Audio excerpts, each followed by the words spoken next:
بسم اللہ الرحمن الرحیم۔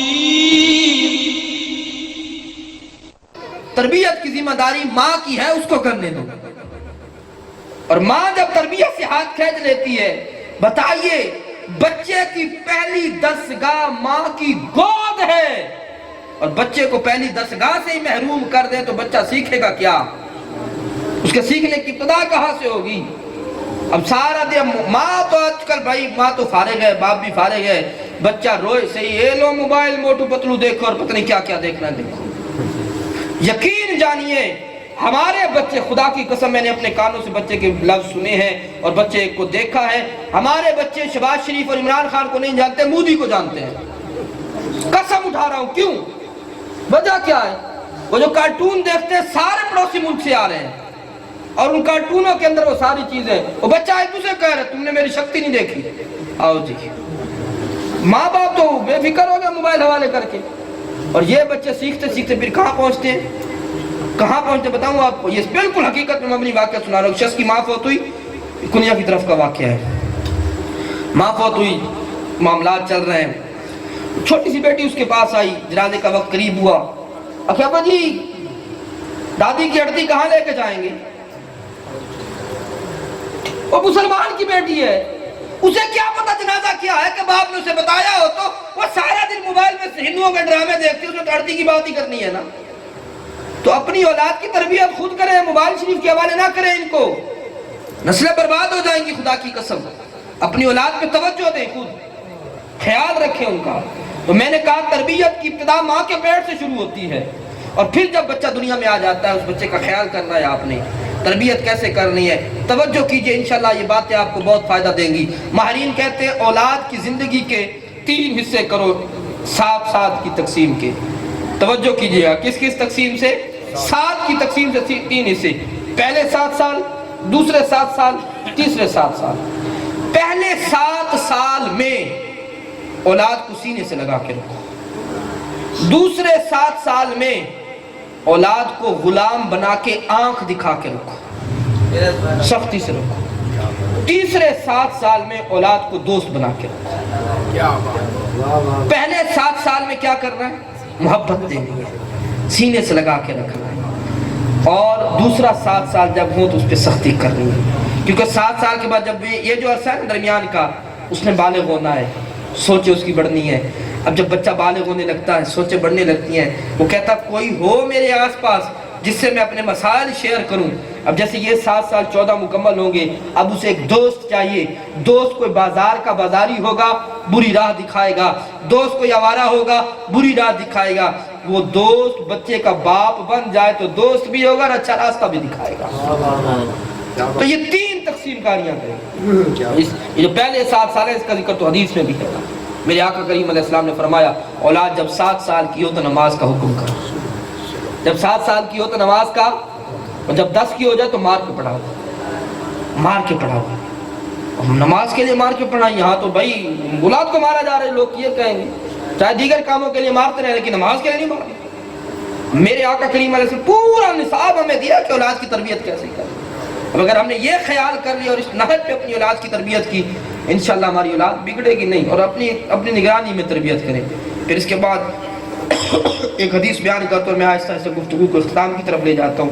میرے آقا کریم علیہ السلام نے اولاد کے لیے کیا سکھایا؟ فرمایا ادبوا اولادکم علی 3 خصال، اپنی اولاد کو 3 چیزیں سکھاؤ، 3 چیزیں، اور اللہ کی قسم اٹھا کے کہہ رہا ہوں یہ 3 چیزیں آپ اولاد کو دے دیں، چوتھی دینے کی ضرورت ہی نہیں ہے، آپ کی اولاد کی تربیت ہو گئی۔ 3 چیزیں کون سی؟ ہر باپ سنے، اگر بہنیں بھی سنیں تو مائیں بھی سنیں۔ 3 چیزیں میرے آقا نے فرمایا اپنی اولاد کو دو، حب نبیکم، سب سے پہلے اپنی نبی کی محبت اپنی اولاد کے سینے میں ڈالو، نبی کی محبت اولاد کے سینے میں ڈالو۔ ذرا توجہ کیجئے گا، آپ نے بیٹے کی دل میں نبی کی محبت ڈال دی، بیٹے کو عاشق رسول بنا دیا۔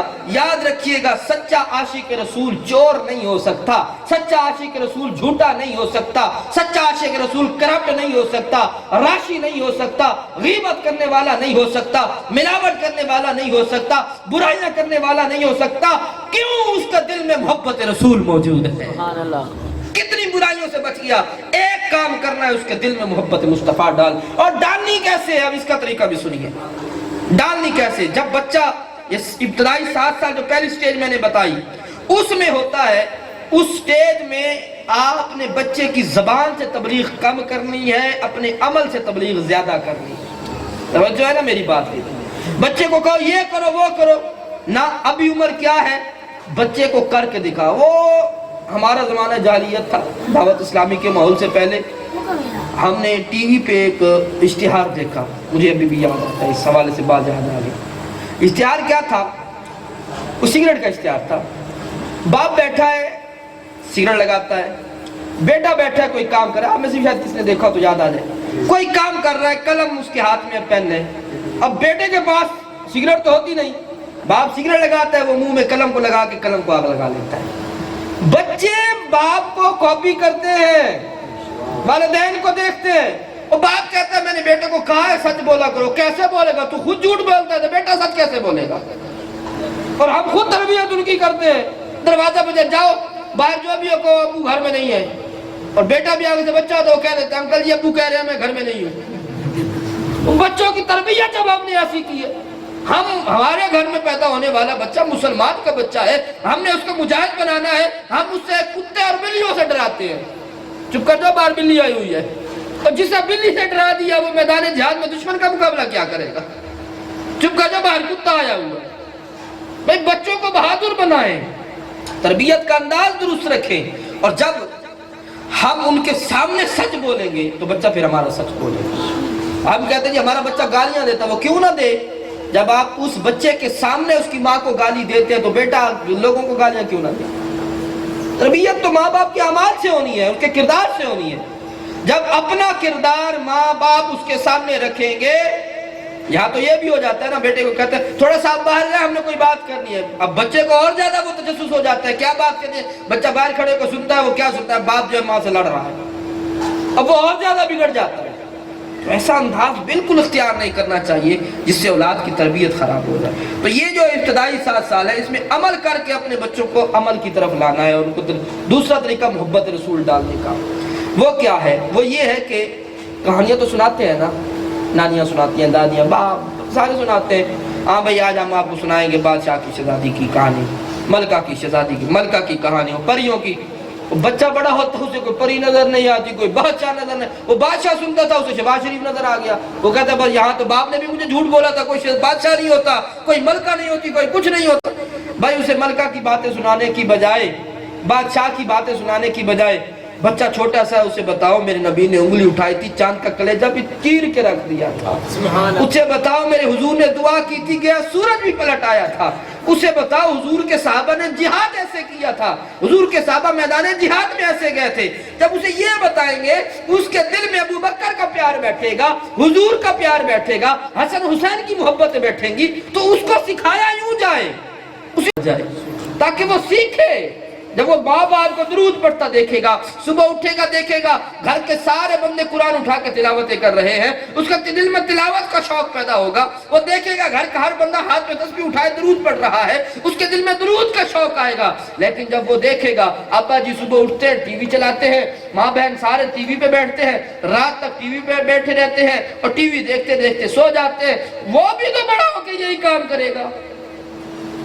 اب یہاں والدین کے ہاتھ میں ایک اولاد کی تربیت کیسے کرنی ہے. اس کے بعد آقا کریم علیہ السلام نے جو دوسری چیز ارشاد فرمائی، ایک اپنے نبی کی محبت اور اپنی اولاد کو دو، اور دوسرا اپنے نبی کی اہل بیت کی محبت، نبی کے گھر والوں کی محبت اور حضور کی آل کی محبت بھی لازم ہے. اس کے بغیر گزارا کتنے لازم ہے؟ اللہ حدیث سنیے، میرے آقا فرماتے ایک شخص ہے حرم میں رہتا ہے، مطاف میں، حرم میں سے بہت سا ہے، پھر آگے حضور نے تخصیص کی مطاف وہاں جب طواف کیا جاتا ہے. توجہ کریں، پھر اور تخصیص کی، کہا فرمایا بین الرکن والمقام، مقام ابراہیم اور رکن یمانی کے درمیان میں رہتا ہے.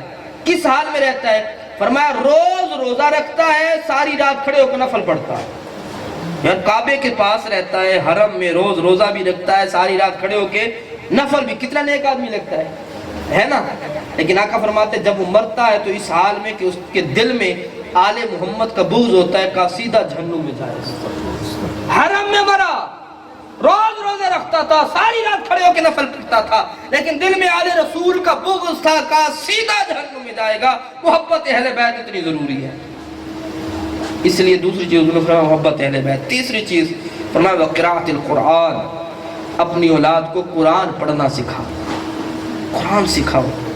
قرآن یہ تو ظاہری سی بات ہے, الحمدللہ ہمارے یہاں پڑھایا جاتا ہے قرآن, اللہ کا شکر ہے, لیکن اس میں بھی ذوق ہونا چاہیے, شوق ہونا چاہیے قرآن پڑھانے میں بھی, تاکہ بچے کو پتہ چلے.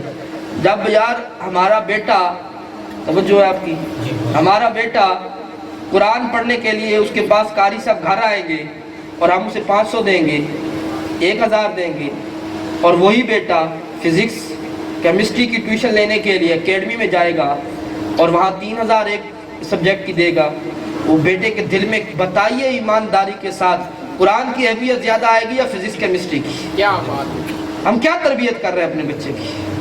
جب ہم اس کے سامنے اس کے قاری صاحب کو کہا قاری صاحب بہت چھٹیاں کرتے ہیں آپ, اگر کل چھٹی کی تو ہم استاد بدل لیں گے, اور ادھر فزکس کے استاد کے پاس جا کے ہم کہیں گے سر ہمارا بیٹا حاضر ہے, یہ ہڈیاں ہماری, گوشت آپ کا, مارو اسے پڑھاؤ.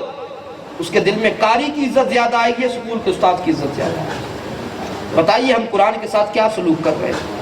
انہوں نے فرمایا تیسری چیز قراءۃ القرآن, قرآن کی تلاوت اپنی اولاد کو سکھاؤ. قرآن کی تلاوت کے ساتھ قرآن کے حقوق بھی ہیں, ان کا بھی خیال کرنا. بس یہی حقوق ہے, ہم ان کے قرآن پڑھانے والے کے ادب کا لحاظ رکھنا. یہ 3 چیزیں جو آقا کریم علیہ السلام نے سکھائی. دوستو آخر میں صرف چند باتیں کہ آج ہر شخص کو دیکھنا چاہیے اپنی اولاد کے معاملات کو. جاسوسی جائز نہیں ہے کہ کسی کی جائے جاسوسی, لیکن مرشد کے لیے جائز ہے, مرید کی جاسوسی کر سکتا ہے. استاد کے لیے جائز ہے, شاگرد کی جاسوسی کر سکتا ہے. باپ کے لیے جائز ہے کہ اولاد کی جاسوسی کر سکتا ہے. وہ جاسوسی کرے گا تو پتہ چلے گا اس اولاد صحیح ٹریک پہ جا رہی ہے, مسٹیک ہو رہی ہے. بیٹا ساری رات ایئر فون لگا کے موبائل پہ اوپر لحاف ڈال کے دیکھتا دیکھتا سو گیا ہے, کبھی آدھی رات کو باپ اٹھے تو ہاتھ سے موبائل کھینچ لے, کیا دیکھ رہا میرا بیٹا؟ گناہ نہیں ہے, یہ کوئی پرائیویسی نہیں ہے, کھینچ لے اس کے ہاتھ سے, کیا دیکھ رہا ہے, اس کا ان باکس چیک کرے. اب نوجوان بھی سوچ رہے ہیں کہ ہمارے باپ کو کیا سبق پڑھا رہا ہے یہ مولوی. کھینچ لے اس کے ہاتھ سے موبائل اور دیکھے بیٹا کس کو ایس ایم ایس کر رہے, کس کو میسیجز کر رہے ہو آدھی رات کے وقت. کہیں کسی کی ماں بہن بیٹی کی عزت پہ نگاہ ڈال کے تو نہیں بیٹھا ہوا. اس کے ہاتھ میں دیکھے کیا دیکھ رہا ہے, کہ اپنی جوانی برباد کرنے کے چکروں میں تو نہیں ہے. اس کو دیکھے اور پھر اس کی وہاں پر گرفت بھی کرے. گرفت کا طریقہ کیا ہے؟ بعض باپ ہوتے ہیں بڑے بڑے فنے خان, ہر بات میں مارے چلے جا رہے ہیں, یہ بھی طریقہ غلط ہے. اولاد کی نفسیات کو سمجھو. بعض بچے ایسے ہوتے ہیں ان کو آنکھ دکھا دے وہ بات سمجھ جاتے ہیں, ان کو آنکھ دکھا کے کام چلاؤ, مارنے کی ضرورت نہیں ہے. اور بعض ہوتے ہیں انہیں تھوڑا بہت مارنا پڑتا ہے. پھر وہاں یہ حضور کی حدیث بھی ہے, اپنی اولاد کو ادب سکھانے کے لیے اپنا ڈنڈا لٹکا کے رکھو, حدیث پاک ہے, تاکہ اولاد ڈنڈا دیکھے وہ ڈرے, اس کے ادب سیکھے گا. آج تو اسکولوں کے دروازوں پہ لکھا ہے مار نہیں پیار, تو پھر بچوں کی حالت بھی تو دیکھ لی آپ لوگوں نے کیا ہو. تو آقا کریم علیہ السلام نے یہ جو ہمیں طریقے, جو 3 طریقے ارشاد فرمائے, اس کی نظر میں اس کو سامنے رکھتے ہوئے اپنی اولاد کی تربیت کرے, اور اس کے ساتھ ساتھ حالات پہ نظر والد بھی رکھے اور اپنی اولاد کے مطابق بھی اس کو دیکھے. آج اتنے حالات خراب ہیں, عقیدے کے حوالے سے بھی, معاملات اور عمل کے حساب سے بھی. اچھا بھلا نوجوان ہوتا ہے, پتہ نہیں کہاں بیٹھتا ہے, واپس آتا ہے, ماں کو بھی مشرک کہتا ہے, باپ کو بھی مشرک کہتا ہے. کوئی کہتا ہے جناب ابا جی آپ بھی مشرک ہیں, دادا بھی مشرک تھا. یہ خیال رکھنے بچوں کا کدھر جا رہا ہے. پھر یہ آج کل ایک اور گرمی چلی ہوئی ہے, یہاں سے شاید ہو سکتے بعض نوجوان مجھ سے کچھ اختلاف بھی کریں, لیکن ہمارا کام جو ہے وہ ہم کریں گے. وہ فضا جو سیاسی گرما گرمی ہے, ہوئے ہوئے ناراض نہیں ہونا کسی کو. اس سیاسی گرما, لوگوں نے اس کو شعور کا نام دیا ہے, پتہ نہیں یہ شعور ہے تو پھر بے شعوری کس چیز کا نام ہے. ابھی میں نے ایک ویڈیو دیکھی, میرے پاس ابھی بھی یہی بیٹھک میں بیٹھ کے دیکھی. ایک شخص کہہ رہا ہے کہ جی میں نادرا والوں کے پاس گیا ہوں, شاید آپ میں سے کس نے دیکھی ہو. ان کو کہا ہے کہ میرے نام میں بلدیت نکال کے عمران خان کا نام لکھو. تربیت نہیں ہوگی اچھی تو پھر یہ ہوگا. میں کیا کہنا چاہتا ہوں, سمجھیں سیاست کو محض سیاست دیکھیں, جذبات میں نہ آئیں. آپ کے قریب سرگودا میں قتل ہوا نوجوان ایک سیاست کے معاملے میں. پچھلے ہفتے ایک جگہ طلاق ہوئی ہے اسی سیاست کے پیچھے. سیاست کو سیاست رکھے, ان کے لیے نہ لڑیں جو آپ کو جانتا بھی نہیں ہے. ایسے ہی 2 بھائی سیاست میں لڑے, ایک قتل ہو گیا. آئے گا شہباز شریف یا عمران خان یا کوئی بھی لیڈر ان کے جنازے کے؟ اور بھائی ایک جملہ میرا یاد کر لو، جن کا ہماری فزیکلی زندگی میں وجود نہیں ہے ان کا تصوراتی وجود لا کے اپنی زندگی تباہ مت کریں یار، وہ ہمیں جانتے نہیں، پتہ نہیں وہ کیا سے کیا معاملات۔ سیاست کے میدان محبت ہوتی ہے ہر کسی کو، آپ کا تعلق بھی کہ ہر انسان کا کسی نہ کسی تحریک کے ساتھ ہوتا ہے، لیکن تعلق سیاست کو سیاست تک رکھے، اس کو اپنی زندگیوں میں لا کے زندگیاں برباد نہ کرے۔ اور یہاں ماں باپ کو دیکھنا چاہیے کہ وہ اپنی اولاد کو کس طرح تربیت کر رہے ہیں، یہ بڑی ضروری چیز ہے۔ اور آج نظام اس کی وجہ سے بھی بہت زیادہ خراب ہو رہا ہے، آج عدم برداشت ہے۔ یعنی ابھی یہ میں بات کر رہا ہوں تو یقینی سی بات کو مجھے بھی پتا، ہمارا یہی کام ہے، نوجوان چار پانچ بیٹھے ہوں گے اور وہ کہہ رہے ہوں گے کہ ہمارے لیڈر کا نام کیوں لیا، مجھے پتا نہیں اس بات کا، لیکن چلو ناراض ہو گیا تو صبح روٹیاں دو زیادہ کھا لیں، زیادہ سے زیادہ کیا ہو سکتا ہے، کوئی لڑ پڑے گا تو چلو کیا ہو جائے گا، لیکن اللہ کی قسم اٹھا کے کہہ رہا ہوں آپ لوگوں کی شر خائی کر، آپ لوگوں کسی کے پیچھے یاد رکھیے گا، کوئی کسی کو یہودی ایجنٹ کہے، اگر لکھنا چاہتے ہیں آپ سوشل میڈیا پہ فلاں یہودی ایجنٹ، فلاں چور، فلاں فلاں لکھیں، لکھنے سے پہلے میرے لفظ یاد کر لیں، لکھیں چور، لکھیں یہودی ایجنٹ، لیکن وہ لفظ لکھیں جو اگر مر جائیں تو اللہ کی عدالت میں ثابت بھی کر سکے۔ کسی کے بارے میں وہ کچھ لکھے کہ مر جائیں تو رب کی عدالت میں ثابت بھی کر سکے، یہ نہیں کہ کسی نے کہہ دیا تو ہم پیچھے چل پڑے۔ قسم سے قبر بڑی مشکل ہے یار، آخرت بڑی مشکل ہے، سوچ سے بھی بالا تر ہے، میرا اور آپ کی سوچ بھی نہیں ہے وہاں پہ۔ میں آپ کو حدیث سنا، میرے آقا نے فرمایا میرا دور رحمت کا دور ہے کہ خلافت کا دور ہے، میرے بعد رحمت کا دور ہوگا کہ خلافت کا دور ہوگا، اس کے بعد تھوڑی رحمت ہوگی کچھ زحمت ہوگی، خلافت کے ساتھ عمارت مل جائے گی، پھر فرمایا اس کے بعد پھر عمارت ہی عمارت ہوگی، رحمت نہیں ہوگی، فرمایا اس کے بعد لوگ ایسے اقتدار کے لیے لڑیں گے جیسے گدھے لڑتے ہیں۔ یہ حدیث میں لفظ میں نے پڑھے، میں نے کہا میرا زمانہ میرا مصطفیٰ دیکھ رہا ہے، اقتدار کی جنگ ہے دوستو، اس کو اپنی زندگیوں میں نہ لاؤ، سیاسی وابستگی رکھو، جس سے بھی رکھنی ہے ضرور رکھو، سیاسی شعور ہے جو کچھ بھی ہے، ووٹ امانت ہے ضرور دینا ہے، قانونی چاروں سب کچھ ہے، لیکن میرے بھائیوں خدا کے لیے اس سیاسی وابستگی میں اپنے گھر کا دوستوں کا ماحول خراب نہ کرو۔ یقین جانیے کتنے لوگ جو برسوں سے دوست تھے اسی کام کے اندر ان کی دوستیاں ٹوٹ گئی ہیں، رشتہ داریاں ٹوٹ گئی ہیں، ہاتھ میں کیا آیا ہے بتائیے؟